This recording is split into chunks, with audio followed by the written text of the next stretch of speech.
de tonnerre pour le Rassemblement national en France. L'alliance de gauche du nouveau Front populaire est sortie en tête du deuxième tour des élections législatives dimanche avec 182 sièges.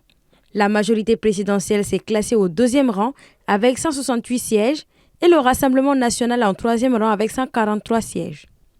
Le Front républicain bâti entre l'extrême gauche et le camp présidentiel pour limiter la vague RN porte ainsi ses fruits après 210 désistements de candidats du camp présidentiel ou de gauche. Le nouveau Front populaire sera la première force politique à l'Assemblée nationale française.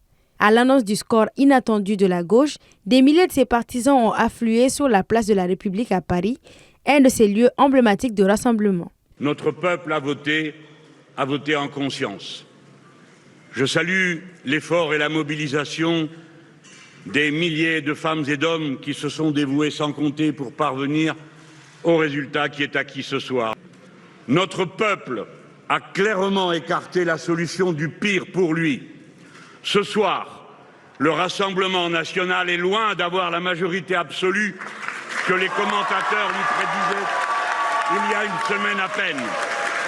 Malheureusement, l'alliance du déshonneur et les arrangements électoraux dangereux passés par Emmanuel Macron et Gabriel Attal avec les formations d'extrême gauche privent ce soir les Français d'une politique de redressement qu'ils ont pourtant plébiscité largement en nous plaçant en tête des élections européennes, puis dimanche dernier, lors du premier tour avec près de 34% des suffrages exprimés. Je sais qu'à la lumière des résultats de ce soir, bon nombre de Français ressentent une forme d'incertitude sur l'avenir, puisqu'aucune majorité absolue ne se dégage.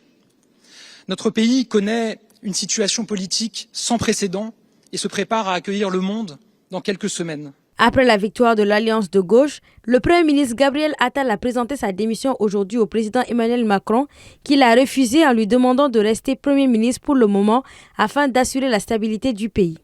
Le nouveau Front populaire qui se dit prêt à gouverner va entamer des discussions en son sein autour de la figure du Premier ministre avec comme projet l'abrogation de la réforme des retraites, de la loi sur l'immigration et de la réforme de l'assurance chômage, mais aussi des mesures sur le pouvoir d'achat comme le SMIC à 1 600 € net pour les services publics. Dans l'ensemble, le scrutin a fortement mobilisé les électeurs avec une participation estimée à 67%, la plus forte depuis 1997.